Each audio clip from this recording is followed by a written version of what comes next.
Greetings and salutations, one and all. Welcome to Olympus Rises, Season 2, Episode 1. I'm glad you all could be here. For those who may not understand what's going on here, I'm going to explain it to you. For those of you that have been here for a while, welcome back. I'm glad you could be here. I hope you enjoyed Season 1, and now we'll be starting with Season 2. But for those newcomers, let me go ahead and add a little redundancy here. If you're not interested in this opening, because you've already heard everything before, when you know what's going on, you're all cut up to date, skip ahead like 5 minutes. Just like 5 minutes. It'll be fine.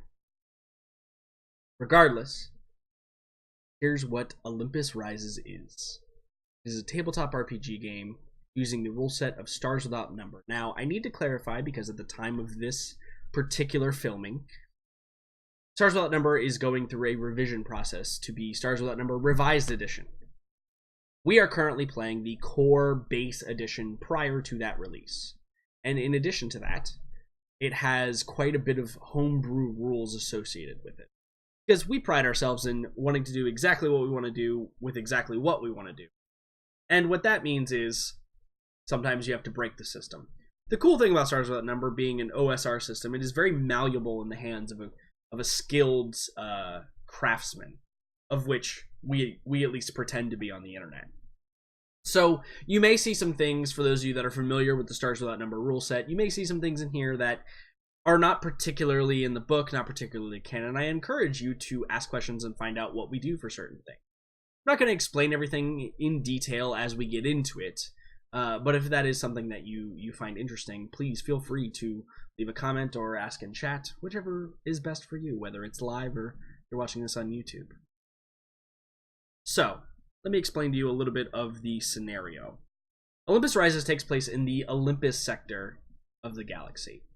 And if you don't understand the base story of behind what Stars Without Number is, we use a very, very canon setting where there are psychics within the world, and these psychics have these masterful powers that use their own kind of life energy and brainwaves to make really cool shit happen, like teleportation or telekinesis or reading people's minds or healing people from wounds and stuff like that. So back in the day, about 200 or so years ago, about 264 years ago actually, to be exact, there was an event that occurred, a psychic wave called the Scream, that swept through the galaxy, and the Scream essentially either killed all living psychics or drove them all mad. Now, normally this wouldn't be an issue because psychics were about 1/10 of the population, about 10%. The problem with this was space travel at the time was reliant upon psychics. And so what happened is these outworld sectors of the galaxy were cut off from everywhere else.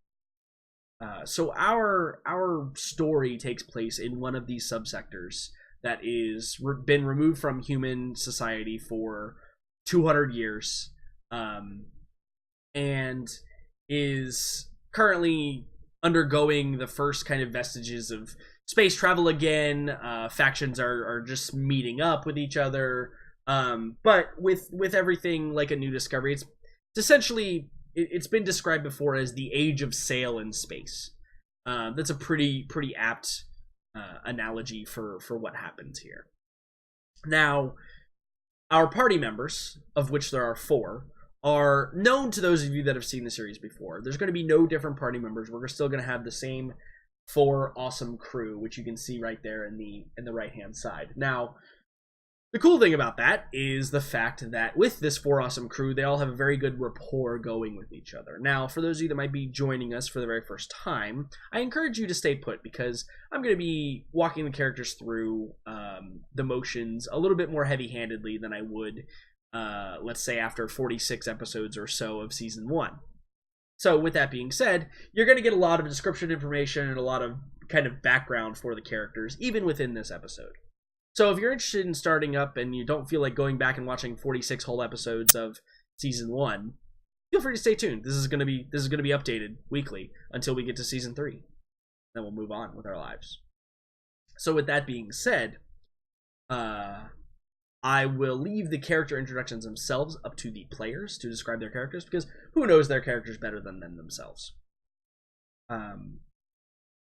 And I'm going to say that there's a twofold reason here why we are going into season 2 right now.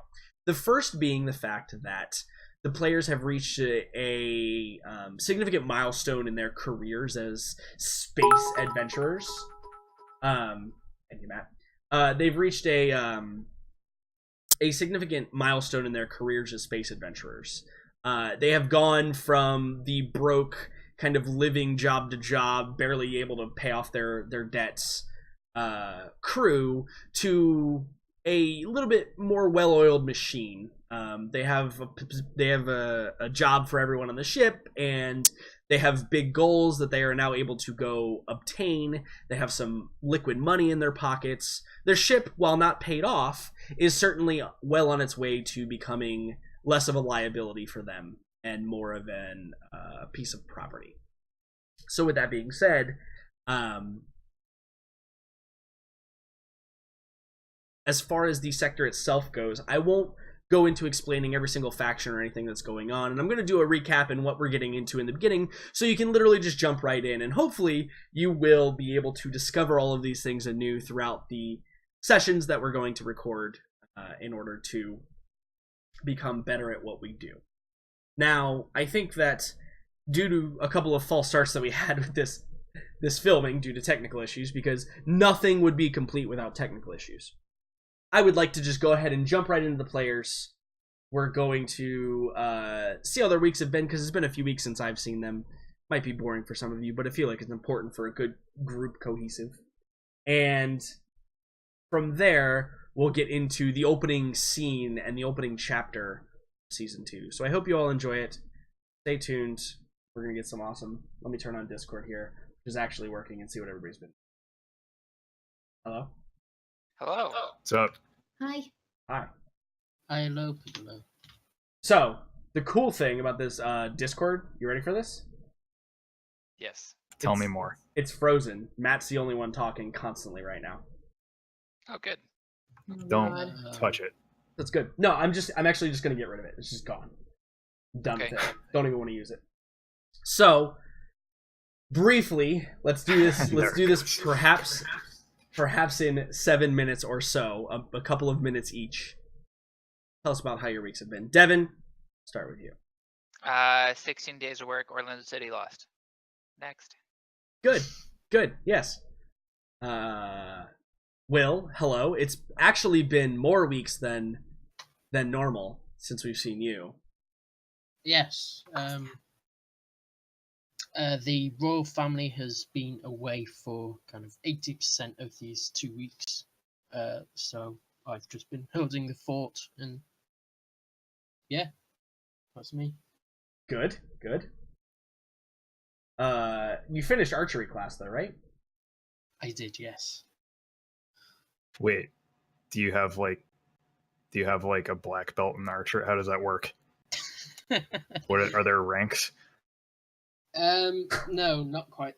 It was just a beginner's class. So how do you know that you graduated?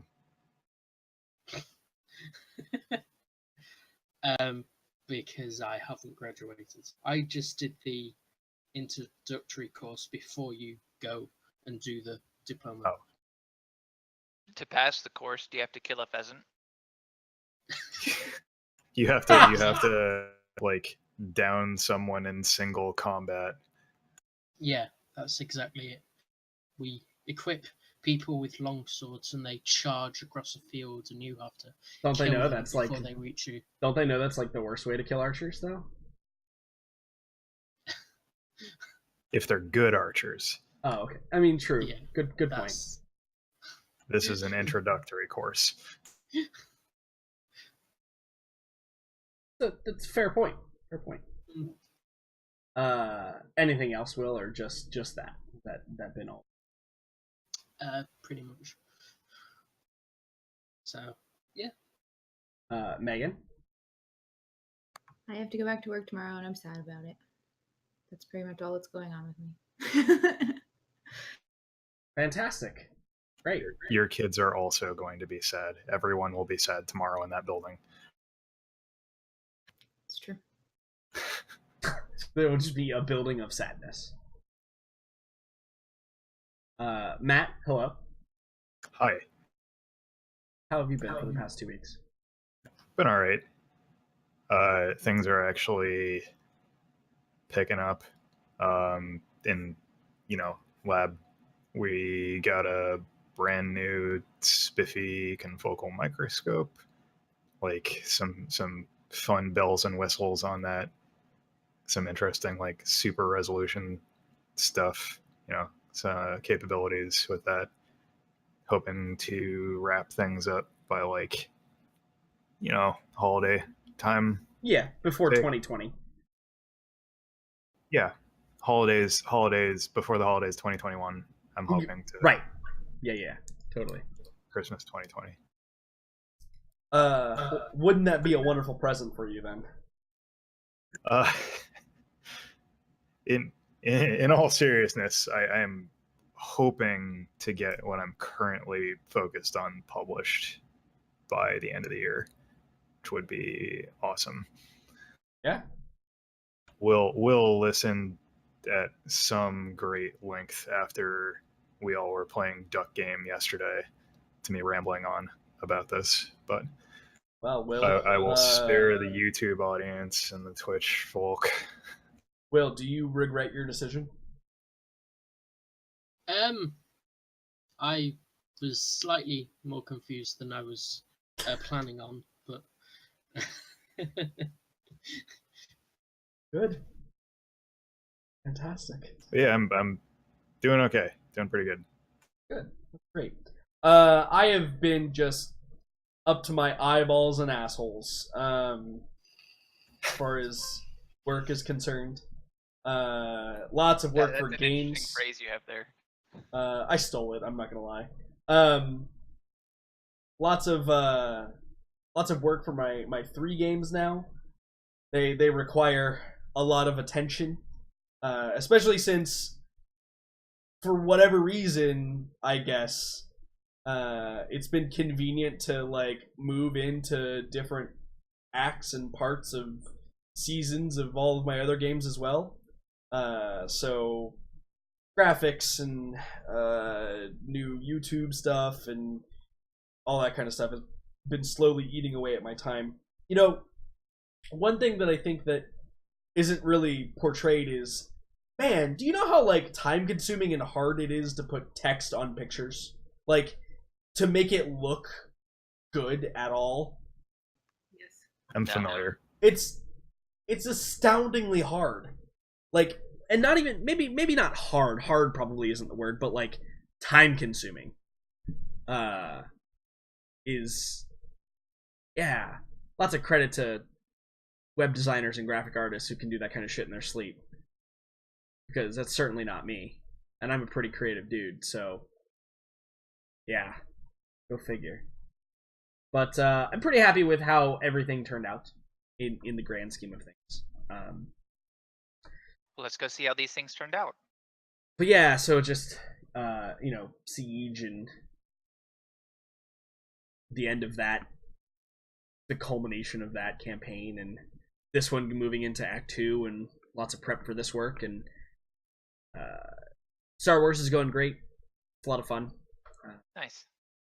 The group has finally started coming into their own, so that's good. Is anybody playing Luke Skywalker? No, there's only one Force user, and he is playing a kind of like a sagey, healerish Jedi. Well, not even Jedi, Force user. Cool.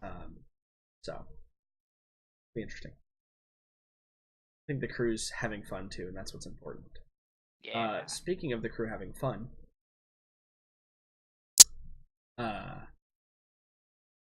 I would say last time, but since we're starting a new season, I'm going to say, what would it be in a TV show? It would be like, it would just flash the words like previously on the screen, right? Yeah. Or like last season. Yeah. Oh yeah. So here we go. Are you ready, Devon? I am. Last season on Olympus. That. Yeah, exactly. We've deviated from the norm. Yeah, 100%. I'll find something better next week. I don't know. Yeah, it's fine. Did I just hear you like crack under pressure and The crew made the decision that they have perhaps been too passive in the grand scheme of activities and shakings and movings within the sector, and has decided to dip their toe, as it were, into the large conflict that has been kind of boiling over. Could we say dipped our landing gear, because that would be more appropriate? Yes. You've decided to dip your landing gear into the large conflict between an alliance of the Barba Society and the Kuchera Syndicate, who are the like paramilitary elites plus the pirate faction of the system. On one side, and then on the side that I believe that you are all fighting for, at least at this time, is the Westwind Corporation, which is kind of the economic powerhouse of the sector, who are allied with the alien race called the Tan, which are kind of like humanoid aliens that have like purple hued skin, and they can absorb fluids like via osmosis, basically through their skin, which is pretty cool. And the alliance between those two has resulted in kind of the defense force, because Barba and Kuchera had decided that they were going to assault the Tan homeworld. And so the Tan, being a mostly pacifist race, were overwhelmed fairly quickly. But overwhelmed is also not the greatest of terms, because the Tan have a pretty powerful military. They were caught by surprise and had to relocate a lot of their forces, and had kind of had a bit of a scattering effect across the stars. And so when that happened, they reached out to help from the Westwind Corporation in order to help resecure the rest of their homelands. But as we know right now, the war is not going well. There is, while there's a lot of losses on both sides, the Tan and Westwind have certainly had the hard run of things up till now.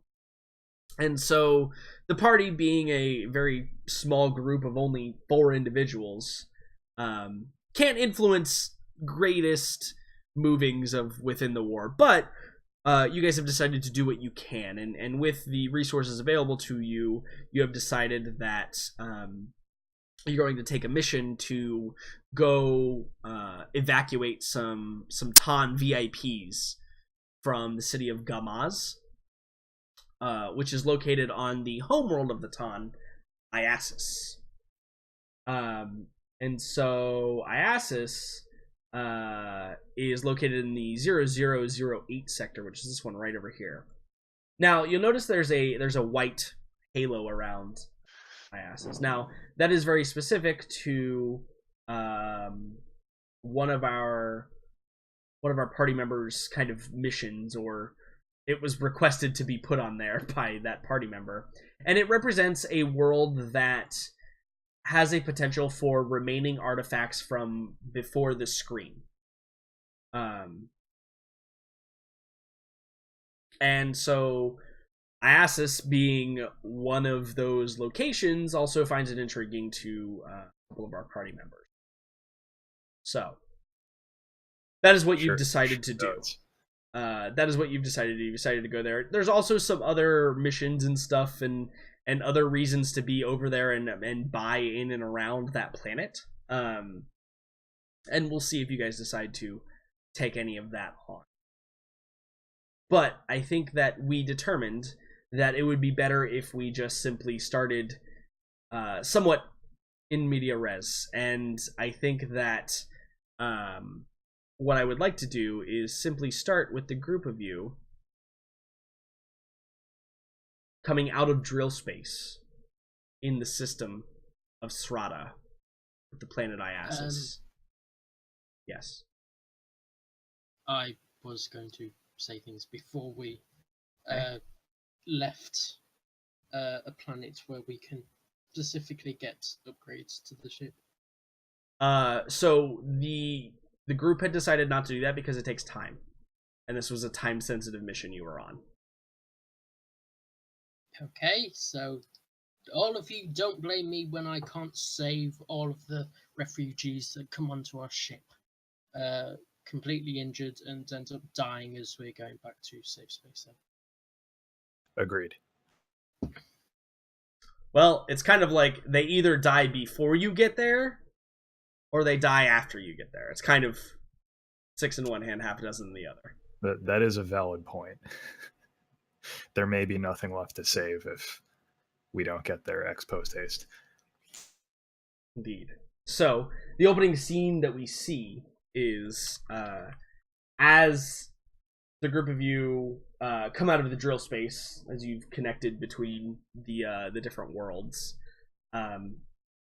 We see the slight pop of the ship that enters, and we see kind of the blackness of space around the ship, kind of silently moving through the void. And as we've determined in the past, the crew is on the bridge for when you either drill out or drill into a system, with the exception of the engineer, who is an individual by the name of Chan, and the other passenger you have, who is Oha. So what I want to do really quickly, just for the sake of, because we haven't done it in a while, and I want to make sure that we all remember all of the quirks about our characters, but 2, it might give people a better insight into what our characters look like. So I want to go very briefly around the table and have you give us a brief description of your character and what they're doing when you come in from drill space. So let's start with Fortune. So where are you when you come in from drill space, and just briefly describe your character and their appearance and demeanor.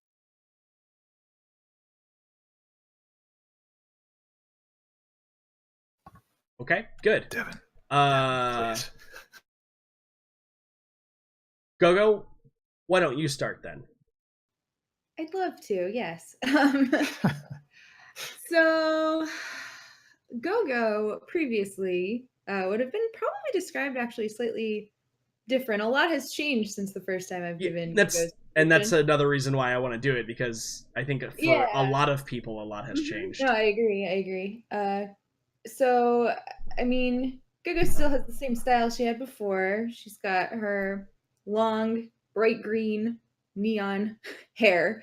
But it used to be kind of all over the place, and now it's kind of combed and very well maintained. Still full makeup. She's got her cybernetic left arm and now talons on either hand to add to her hardware. She also has this super rad tattoo on her other arm that is phosphorescent. So it's this, I think it's like green neon Like heart a skull, with a right? skull in the center of it. Yeah. Don't you have a picture on your character sheet? Yeah, I do. I did pick one out. Yeah, and it kind of moves and glows and that sort of thing. She probably, like she does, probably has her feet kicked up on her, her piloting chair, just kind of waiting to see what she can see. She's very anxious to get where she's going this particular jump, so she's probably more tuned in than she normally is. Yeah, she's probably just waiting to see what it looks like when they pop in a system. Ready for anything. Absolutely, because the system that you are going into can only be described as a war zone. It's the epicenter of the battles that are taking place right now. Yeah, we need to be on our toes. Yeah, sure. So you need to be aware of all the things that are going on. Cool, awesome. Devon, Okay, good. Will, why don't you go ahead and describe Dr. Fisher for us? And where you would be during the drill in, and what you look like, and what your demeanor is heading on this mission that you seem woefully unprepared for. So I'm Dr. Fisher, and I'm a scientist. I have Bruno's laser rifle on my back, which is the upgraded laser rifle. Yeah, which we it's like a have stopped. special laser rifle, right? Yes, which we have stopped from spontaneously exploding when we first received it. So that's a good thing to avoid from now on. I'm currently decked out with kind of my bioscanners and med kits, just in case, so that I can perform any kind of critical first aid as we arrive. And yeah. Fantastic. So are you also kind of alert and then present for when you're drilling into the system? Yeah. I know that, hey, we're here to rescue people, and I'm probably going to be pivotal in how they fare after they've got to safety. So, because even though you're not technically a medical doctor, you still have the skills necessary. It's never stopped them from practicing. Correct. So, why don't we move on to Oscar, or by your full name, Uskurnt Drox Hrateg. Why don't you describe your character, who is not human, and tell us a little bit about your demeanor and what you would be doing during the entrance into the... Yeah, he's we're going into a very literal war zone. So he's up in the cockpit, and he is already decked out in all of his party gear. The loud gear, as we usually call it. So see Dr. power Bruno, it's going to armor be a party. on. Yeah, it's a party. This is what we've all been, we've been looking for. Maybe not so much Fisher, but yeah, he's up completely ready, ready to go out the hatch and secure the area once they get down, or at least he thinks he's ready to do that. He's probably going over what minimal notes they've actually been given about the scenario on the ground, and he's trying to over prepare essentially. Yeah, absolutely. But yeah, he's a Sriek, although you wouldn't know it because he is encased in his hard-won Paphosian. Minus the fact that it's like 10 feet tall or something. Yeah, like he's... you might mistake him for a robot. At present, others have thought he's an armature. He's Correct. allowed that previously. But yeah, he is ready to go. Yeah, absolutely. Cool. And just describe, like you say going loud, but can you describe your armor and do you have your big sword? He's not dragging that around the ship yet, but he is already he's in his suit ready to go out. Yeah, so. your Iron Man assault suit that is a briefcase that can come out and form around you and correct. Yeah. Awesome. So we're not gonna even wait to see what the situation is to put that on. We're going to... like, I don't think you need to. You already know what the situation is. You're going into a hostile territory to recover some VIPs and get the fuck out. Like, we know enough. That's we the know situation. That it's probably not going to be a clean and easy for sure escort mission here. Yeah, absolutely. So yeah, his backpack on, probably has, bandolier of grenades strapped around, and he looks like basically a walking arsenal. Good, good. Speaking of our other walking arsenal, Devon. Hello. Hello. Why don't you go ahead and describe what your character looks like, what their demeanor is going into this situation, and where they might be located, and what they might be doing when you first drill into Tri-Space. So to just to make sure, this is our jump in to pick up the people, right? Yeah, so you've just entered the system of Strata, which is 0008. So you were now in the war zone system. Cool. I am probably like strapped to the nines, full of everything you can imagine. There's a laser rifle on my like TM. hanging from a good lord, the thing that's like a rope attached to the Holster? No. A sling. The There we sling? go. Yeah. A sling. That's the word. And then there's probably a sniper rifle on my back, and then I have a revolver pistol on my right hip, and then I have a laser pistol on my left hip, from cross draw, and I am in a combat suit, probably face painted and some sort of boonie hat, I would assume. Like I'm ready for a war right now. Awesome. That I'm attempting to win by myself is what it would look like if you were to see me. And what are you doing when your ship first enters? I'm probably in at the seat for the guns for our ship, which aren't that many, but that's probably where I'm seated. And then, but I'm probably more excited than anything for any sort of conflict. Yeah, this particular party does not go looking for conflict often.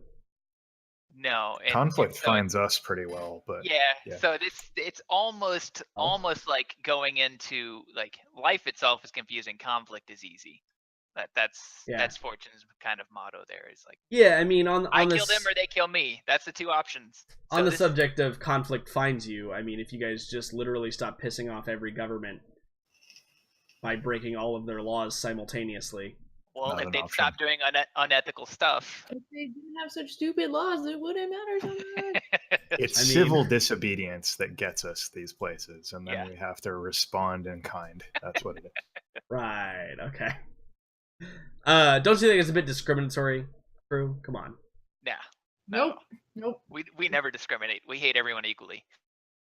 Good. Equal opportunity. Hatred. Megan, I haven't actually asked a very important question, but what's in your mouth? Damn it. I'm eating pizza. I thought I was being really clever. You were. I'm not. No, it was not. It was not subtle. I'm eating pizza. Carry on. What is on your pizza? It is a steak burrito pizza, which means it has steak and pico de gallo and black beans and cheese, and it's delicious. Well, now that we're all jealous, let's save some. Is that acceptable? Yeah, no, that's good. That's good. That's great. Yeah. Okay, great. That good. That was a purposeful pause. I was gonna ask Will if he knew what any of those things were, because we've determined that Will has strange. Will doesn't understand Mexican food. Doesn't understand food in the slightest. It's okay. We like just roasted him again last night. We should probably lay off. Like he already got it again when we were playing yesterday. So okay, good. You know, it's a good thing Will loves us.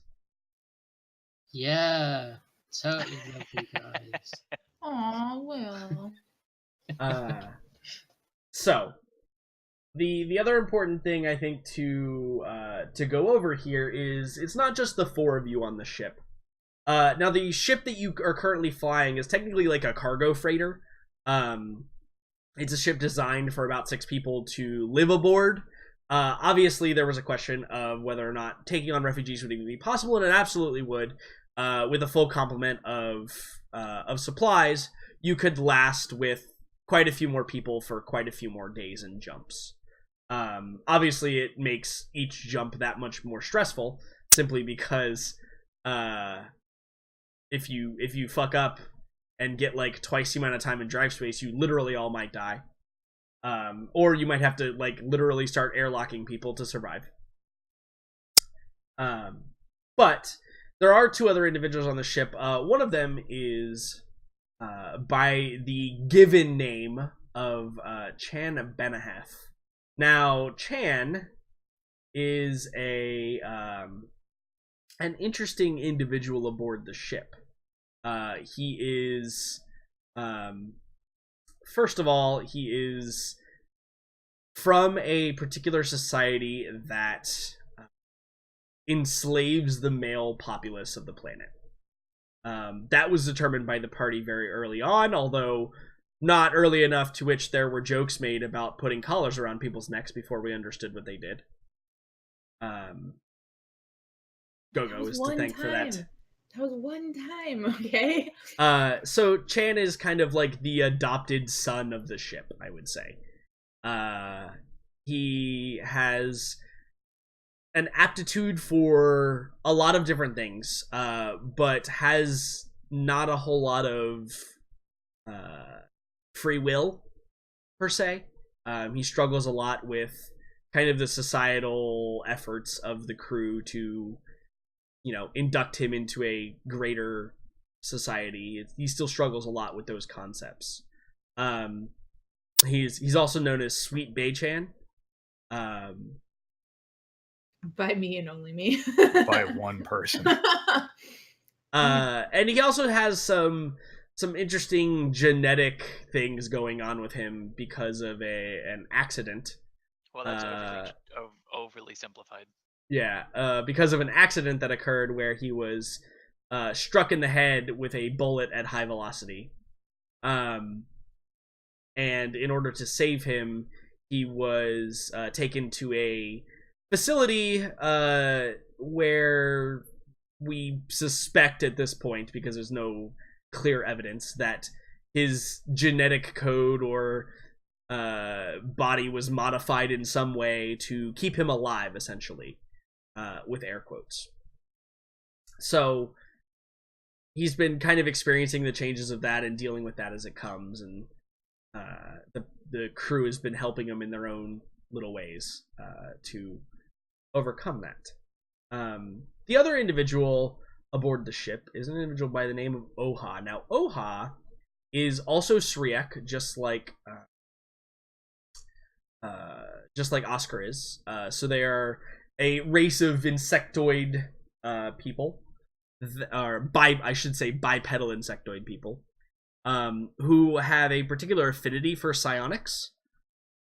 They are generally more powerful psionics or more prevalent psionics, whereas in a human population it's about 10%. In the Syriac population it's probably about 15 or 20%. It's quite a bit higher than the human population. And so with that being said, they focus a lot of their teachings and a lot of their beliefs and societal structure around that. They operate in clans which control different parts of the planet that they reside from, which is up in sector or up in quadrant 0203. And they have a unique history and background and ability to interact with one another. They release pheromones that only other Syriac can smell, so they're good at communicating silently. And she is on board the ship. What's the best way to explain this?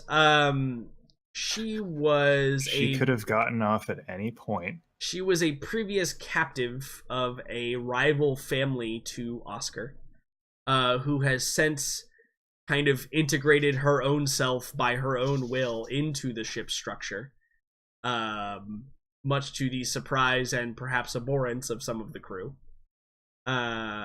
Because a proposition was made to her by Oscar in order to rebuild both of their families together. back on Raimondi, which is the homeworld of the Syriac.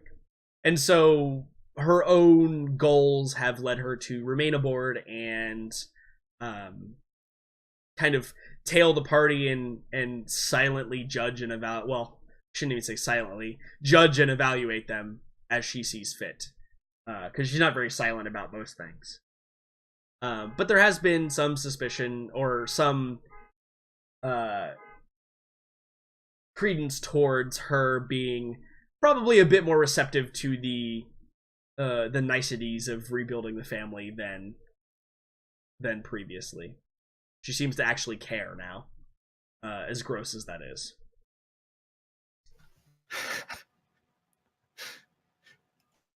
It seems accurate, right?